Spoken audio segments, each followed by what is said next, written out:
Hello students, good morning all of you. Students, your chapter 5 is going on and I hope you are all understanding the concept of the chapter exponent, or you may say that power.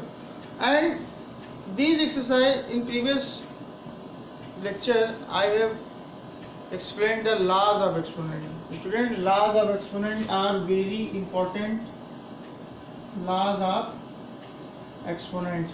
There are 6 or 7 laws I have discussed in previous video. So today I will solve some another numerical problem which is also based on the laws of exponent. So let's start. Student, change in this 5.6 exercise because 5.1, 5.2, 5.3, 5.4 and 5.5 have been finished. So this is the time for starting our new exercise, that is 5.6. So in this exercise you have to change into single exponent.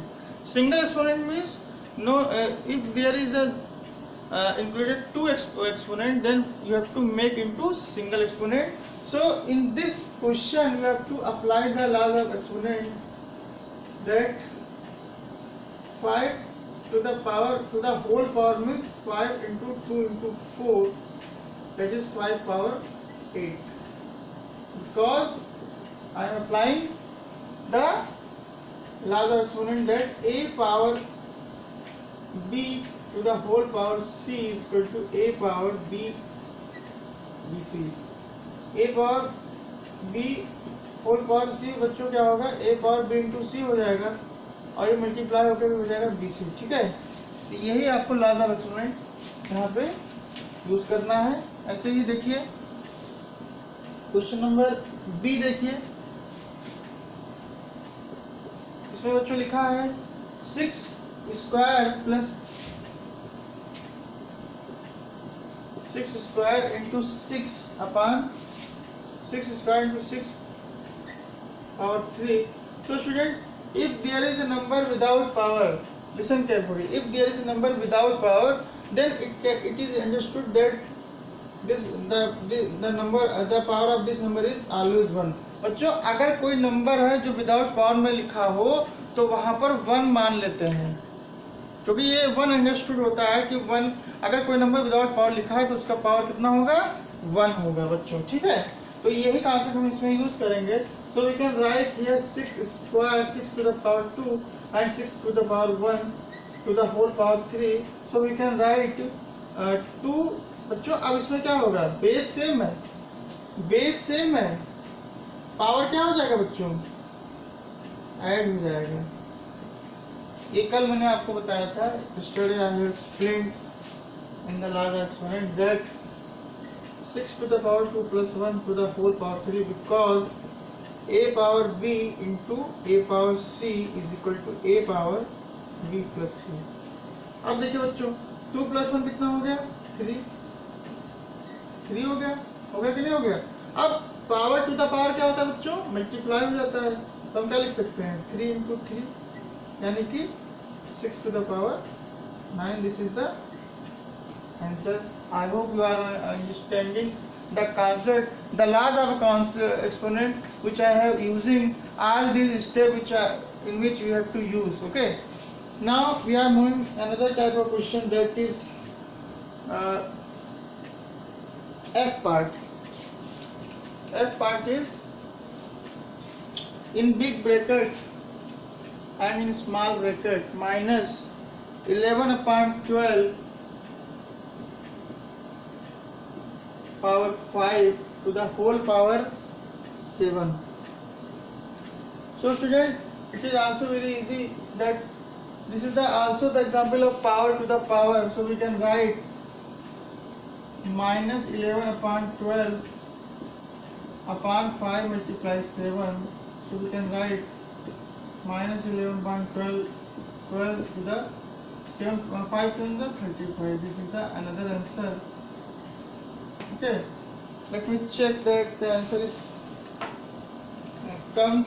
coming in negative sign or not.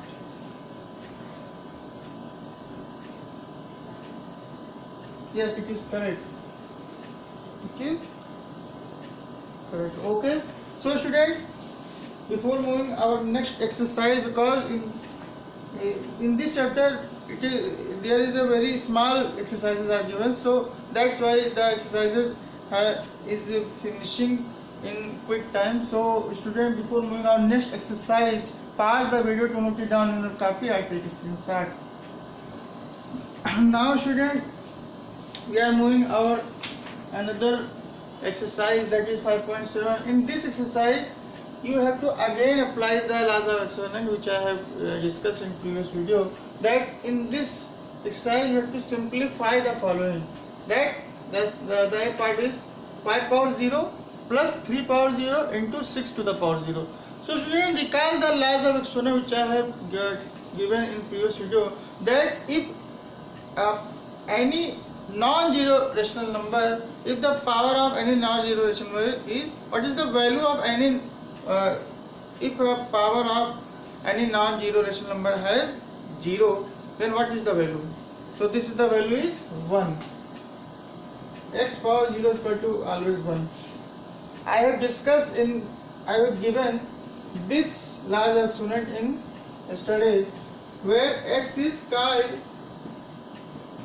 non-zero rational number. बच्चों, किसी भी non zero rational number का power अगर 0 है तो उसकी value हमेशा 1 होगी. अब ये अपने माइंड में आपको मेमोराइज करना है. अब नॉन जीरो का मतलब मैंने आपको कल ही बताया था कि नॉन जीरो रेशनल नंबर वो नंबर होते हैं जो ऐसे रेशनल नंबर जो 0 को हम छोड़ दें. 0 को छोड़ करके जो रेशनल नंबर होते हैं वो सभी नॉन जीरो रेशनल नंबर होते हैं, क्योंकि 0 is also a rational number. तो बच्चों, हमें 0 को नहीं लेना है. 0 को छोड़ करके जितने भी रेशनल नंबर होते हैं उन सभी का पावर अगर 0 है तो उसकी वैल्यू हमेशा 1 होती है. क्योंकि अगर 0 हम ले लेंगे तो 0 का पावर जो 0 होगा वो क्या होता है, नॉट डिफाइंड होता है. इसीलिए 0 को नहीं लिया जाता है. 0 को छोड़ करके जितने भी नॉन जीरो रेशनल नंबर होंगे उनका पावर 0 होगा तो उनकी वैल्यू हमेशा 1 होगी. So apply this method, apply this concept in for solving this question. So 5 is the rational number, 5 is the rational number and 5 is also a non-zero rational number. बच्चों, 5 क्या है, एक रेशनल नंबर है और वो non zero rational number है, तो उसकी वैल्यू क्या होगी, 1 हो जाएगी. बच्चों देखिए यहाँ पे क्या लिखेंगे हम, 1 and 3 power 0 is 1 into 6 power 0 is also 1. So we can write 1 plus 1 2 हो गया. 2 into 1 क्या होगा बच्चों, 2 हो जाएगा. इसका आंसर समझ में आ गया बच्चों. नेक्स्ट क्वेश्चन देखिए, this is the B part. Is बहुत इजी क्वेश्चन है ये. 5 5 7 to the power 0 divided by 5 5 7 is also. बच्चों देखिए इसका पावर 0 क्या होगा, ये भी क्या है, नॉन जीरो रेशनल नंबर है. समझ में आ रहा है ना, ये रेशनल नंबर क्या है, नॉन जीरो रेशनल नंबर, तो इसका मतलब 1 हो जाएगा. क्योंकि किसी भी नॉन जीरो रेशनल नंबर का पावर अगर 0 है तो उसकी वैल्यू हमेशा 1 होती है. डिवाइडेड बाय, ये भी एक नॉन जीरो रेशनल नंबर है. 1 डिवाइडेड बाय 1, आंसर क्या होगा बच्चों, 1 हो जाएगा. 1 डिवाइड बाई 1 क्या होता है बच्चों, 1 होता है. अब देखिए ई पार्ट, इसका ई पार्ट देखिए बच्चों. 10 to the power 0 in bracket 8 power 0 minus 7 power 0 upon 5 power 0. अब देखिए बच्चों 10 to the power 0 क्या होगा, 1 होगा. 8 power 0 भी 1 होगा, 7 power 0 भी 1 होगा और 5 power 0 भी 1 होगा. तो बच्चों देखिए 1 इंटू 1 माइनस 1 क्या होगा, 0 हो जाएगा. 1 को 0 से मल्टीप्लाई करेंगे तो क्या आएगा बच्चों, 1 0 आएगा. क्योंकि किसी भी नंबर को अगर 0 से मल्टीप्लाई करते हैं तो आंसर क्या होता है, 0 आता है. तो 0 पर 1 की वैल्यू क्या हो जाएगी बच्चों, ये भी 0 हो जाएगा. क्यों, क्योंकि 0 को किसी भी नंबर से डिवाइड करें आंसर 0 ही में मिलेगा. ठीक है. जैसे एफ पार्ट देखिए इसके बच्चों, 9 to the power 0 in bracket 11 power 0 divided by 13 power 0 upon 5 power 0 into 7 power 0। बच्चों देखिए 9 पावर 0 की वैल्यू 1, 11 पावर 0 की वैल्यू 1, 13 पावर 0 की वैल्यू 1 अपान 5 पावर 0 की वैल्यू 1, 7 पावर 0 की वैल्यू 1। अब देखिए बच्चों 1 को 1 से डिवाइड करेंगे तो हमें क्या मिलेगा बच्चों, 1 मिलेगा अपान 1 इंटू 1, 1 1 जा 1 एंड 1 1 जा 1, इसका रिजल्ट भी क्या आएगा, 1 ही आएगा। Okay, so Shreya, I hope you are all understand that the concept that if x to the power 0, the value of x to the power 0 is always 1 and where x is the non-zero rational number. Okay, so before moving our next exercise, pause the video to note it down in your copy and take a screenshot. Now students, this is the time for starting our another exercise. That is exercise 5.8. In this exercise you have also you have to also simplify the given question. So let's start. In this question you have to apply the laws of exponent, but before this part is will be solved by previous laws of exponent. So power to the power, we can write 2 into 4 into 6 square, so we can write 4 to the 8 and here 6 square means you can write here 6 square. Okay, then we can write if 5 into 2 to the power 4, we can write 5 into 2 power 4, 2 into 4, then we can write 5 power 8. And it is also can be written as if we want to write 5 to the power 4 into 2, so again we can write 5 into 4 into 2, then again we will get 5 power 8. बच्चों question का pattern को समझिए। देखिए अगर 2 अंदर है 4 बाहर है तो भी मल्टीप्लाई हो जाएगा, तो क्या आएगा 5 टू द पावर 8 आएगा। और अगर 4 अंदर कर दें और 2 बाहर कर दें तो भी हमें रिजल्ट क्या मिलेगा बच्चों, वही मिल रहा है कि नहीं मिल रहा है। तो यही कॉन्सेप्ट हम उसमें लगाएंगे। देखिए कैसे लगाएंगे। यहाँ पर क्या हो जाएगा बच्चों, देखिए 2 to the power 2 to the whole power 4 लिखा हुआ है ना, मल्टीप्लाई कर दिया। तो इसको किस तरह लिख सकते हैं, ध्यान से बताइएगा। इसको हम अंदर कर दें, इसको बाहर कर दें, कोई दिक्कत, कोई प्रॉब्लम तो नहीं होगी ना। क्यों? क्योंकि रिजल्ट सेम आना है। रिजल्ट क्या आना है, सेम आना है। देखिए ध्यान से देखिएगा, फिर से बता रहे हैं। ये लिखा हुआ है बच्चों, ये चीज देखिए और ये चीज देखिए, रिजल्ट सेम आएगा। देखिए फार्मूला क्या है, a to the power b to the whole power c क्या होता है बच्चों, a into b into c, यानी कि a पावर bc होता है। तो इसका मतलब बच्चों देखिए 2 इंटू 4 क्या होगा 8 एंड 4 इंटू 2 क्या होगा बच्चों 8, दोनों सही है।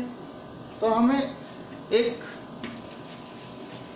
लॉ ऑफ एक्सपोनेंट अप्लाई करना है, इसलिए इसको ऐसा किया गया है। अब देखिए बच्चों पावर सेम है और बेस अलग अलग है, तो हम कैसे लिख सकते हैं इसको, क्योंकि हमें पता है since we know that a power c into b power c, we can write a into b to the whole power c। यही आपको लॉ ऑफ एक्सपोनेंट अप्लाई करना था, इसलिए ये सब किया गया है। इसको मैंने इस तरह कन्वर्ट किया है, ध्यान से सुनिएगा। इसको मैंने इस तरह कन्वर्ट क्यों किया, क्योंकि हमें ये लॉ ऑफ एक्सपोनेंट अप्लाई करना था। ये लॉ ऑफ एक्सपोनेंट तब अप्लाई करते हैं बच्चों जब बेस अलग अलग होता है, पावर सेम होता है। बेस अलग अलग है, बेस डिफरेंट है but the power is same. तो उसमें क्या होता है, बेस आपस में मल्टीप्लाई हो जाते हैं और पावर एक हो जाता है, ठीक है। तो देखिए बेस अलग अलग था, बेस यहाँ पर क्या था, बेस यहाँ पर था 5 पावर 4 और एक बेस क्या था 6, दोनों का पावर सेम थे बच्चों, पावर क्या थे सेम थे। तो मैंने क्या किया, मल्टीप्लाई कर दिया अंदर इस तरह से, और पावर सिंगल पावर लगा दिया। समझ में आ गया? बहुत ही अच्छा क्वेश्चन है। So this is the answer of this question. Now here moving another question, that B part. B part is easy. B part is easy. Here 4 to the power 2.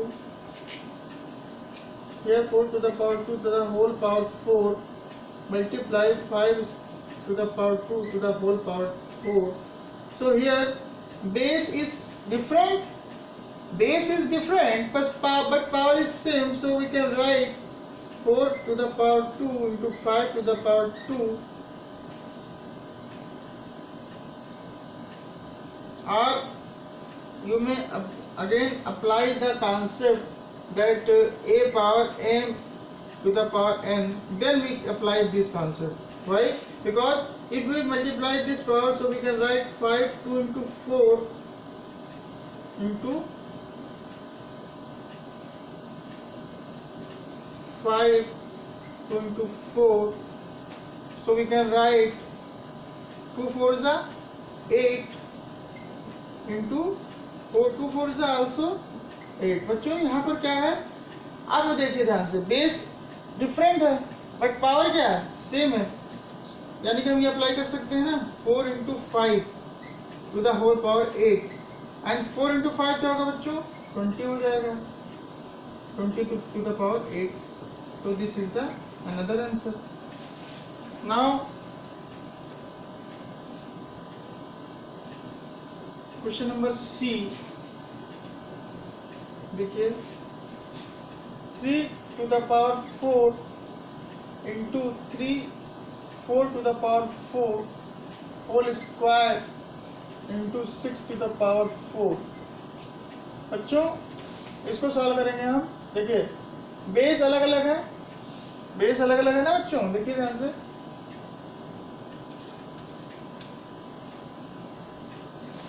C part देखिए 3 to the power 4 into 4 to the power 4 whole square या power 2 into 6 to the power 4. बच्चों देखिए base different है, power same है, तो किस तरह लिखेंगे इसको, ध्यान से देखिएगा। 3 into 4 यही ये वाला हम लगा रहे हैं, अप्लाई कर रहे हैं, to the power 4 का whole power 2 into 6 to the power 4. So 3 4 is 12 power 4 to the whole power 2 into 6 to the power 4.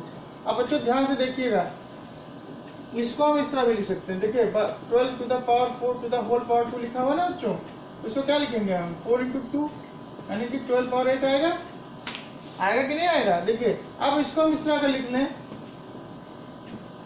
2 अंदर कर दे 4 बाहर कर दें, तो क्या होगा, ये भी ऐसे ही होगा। क्या लिखेंगे हम, दोनों कंडीशन में क्या आ रहा है, सेम रिजल्ट आ रहा है ना। तो इसी तरह से इसको करना है जैसे हमने फर्स्ट क्वेश्चन में किया था, सेम ऐसे आपको ये कॉन्सेप्ट लगा के ऐसे लिखना है। देखिए इसको हम ऐसे लिख सकते हैं, 12 to the power 2 to the whole power 4 into 6 to the power 4.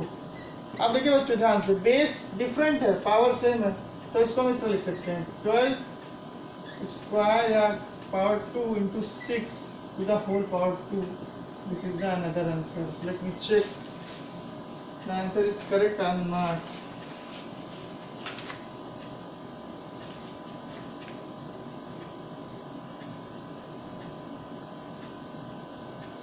3 power 4 into 4 to the power 4 into 6 square. The part is 4 into 5 and yet a part. बच्चों इसमें आंसर थोड़ा चेंज आ रहा है, तो इसको आंसर के अकॉर्डिंग ही करेंगे। ये भी आंसर सही है बट आंसर शीट में दूसरा आंसर आ रहा है, तो आंसर के अकॉर्डिंग देखिए कैसे करेंगे। इसको हम इस तरह लिख लेंगे। बच्चों देखिए इसको हम किस तरह लिख सकते हैं। स्टूडेंट आंसर बहुत सारे तरीके से हो सकता है, कोई जरूरी नहीं कि जो आंसर शीट में आंसर दिया हो वही आपका आंसर सही है। आंसर को बहुत तरीकों से लिख सकते हैं, बट आंसर शीट में जो आंसर दिया हुआ है हम उसके अकॉर्डिंग ही लिखेंगे। देखिए 4 to the power 4 whole square. अब इसको बच्चों किस तरह लिख सकते हैं, 6 स्क्वायर होल स्क्वायर। अब ध्यान से देखिएगा बच्चों, बेस डिफरेंट है, देखिए ये बेस और ये बेस डिफरेंट है, लेकिन पावर क्या है, सेम है, 2 इधर भी है 2 इधर भी है। तो अब इसको इस तरह लिख लेंगे, 3 into 4 into 4 to the power 4 into 6 to the power 2 to the whole power 2। This is the answer. Okay, जो अभी इसके पहले जो मैंने आंसर निकाला था बच्चों, वो भी आंसर सही था, बट आंसर सीट के अकॉर्डिंग आंसर आपको देना पड़ेगा। तो ये आंसर इसको लिखेंगे, ये आंसर भी सही है और वो वाला आंसर भी सही था।